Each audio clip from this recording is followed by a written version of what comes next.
The creepiest gynecologist appointment of my life.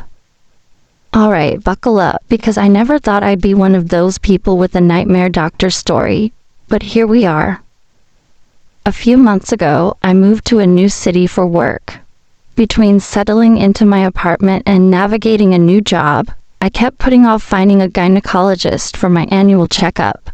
Eventually, my procrastination caught up with me, and I booked the first appointment I could find with a doctor that had decent online reviews. Let's call him Dr. L. The office looked normal enough. Pastel walls, bad elevator music, the faint smell of disinfectant. Nothing out of the ordinary, until Dr. L walked in. He was probably in his mid-50s, wearing wire-rimmed glasses that sat crookedly on his nose. His smile was just a little too wide, and he had this odd habit of holding eye contact for a second too long. My gut whispered, something's off, but I brushed it aside because, well, he was a doctor, right? He started the appointment with some small talk, standard stuff about where I was from and how I liked the city. But then he asked, "Are you married? Dating anyone?" I replied I wasn't, and he chuckled. "Ah, still searching for Mr. Right. They say men like their women mysterious, you know. It's good you're keeping them guessing."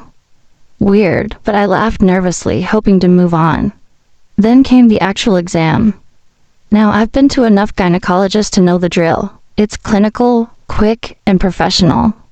But Dr. L was different. He narrated everything he was doing in a way that made my skin crawl. "I'm going to insert the speculum now," he said, his tone way too conversational. "Oh, you're doing great. Such a good patient. Not everyone's this relaxed." Relaxed? I was practically vibrating with discomfort. Then he started asking personal questions. Questions that had nothing to do with my health. "So do you ever get self-conscious about this part of your body? Some women do, but you seem confident." I froze. Did he seriously just say that? I muttered something like, I guess not, and he smiled. And then, this is where it gets truly horrifying. He paused mid-exam and said, "You know, your anatomy is quite beautiful. I don't usually see such symmetry." Symmetry. He said symmetry. At that point, I wanted to leap off the table and run, but I was stuck in the most vulnerable position imaginable. I managed to mumble something about needing to go to the bathroom, yanked my clothes back on, and bolted out of there like my life depended on it. I reported him to the clinic the next day, but they were dismissive, saying he was known for his eccentric bedside manner. I left a scathing review online and found a new gynecologist who was everything Dr. L was not: professional, kind, and normal. But to this day, the thought of that appointment gives me the shivers. I still wonder how many other women he's made feel like that. If you're reading this and something feels off with your doctor, trust your gut. So Reddit, what would you have done in my shoes? The creepiest gynecologist appointment of my life, Part 2. After I left that office, my heart was pounding so hard it felt like it might burst out of my chest. I sat in my car, gripping the steering wheel, trying to process what had just happened. My brain kept replaying his words. Beautiful symmetry. The way he said it, with that unsettling smile, sent shivers down my spine. The rational part of me wanted to brush it off. Maybe I was overreacting.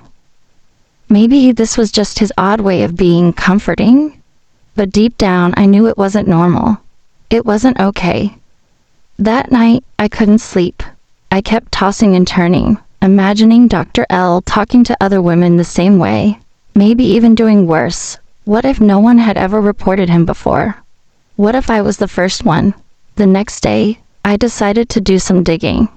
I went back to the clinic's website and reread the reviews. Most of them were generic 5-star comments about short wait times or friendly staff. But then, buried at the bottom, I found it. A single 1-star review from 6 months ago. Avoid at all costs.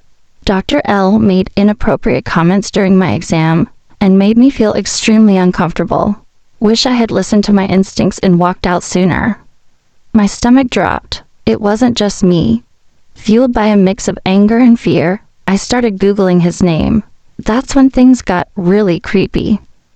I found a local news article from 3 years ago. It mentioned a lawsuit filed against a gynecologist, none other than Dr. L, for unprofessional conduct and boundary violations. The case had been settled out of court, with no admission of guilt. The clinic had kept him on staff, probably hoping it would all blow over. That was it. I wasn't going to let him get away with this again. The next day, I contacted the state medical board to file a formal complaint. The process was tedious. They wanted every detail, every word he'd said, and even a copy of my medical records from that visit. Reliving the experience was excruciating, but I knew it had to be done. A few weeks later, I got a call from the investigator assigned to my case. She sounded calm but determined. "You're not the only one," she said. "We've received multiple complaints about Dr. L recently. Your testimony might be what we need to take action."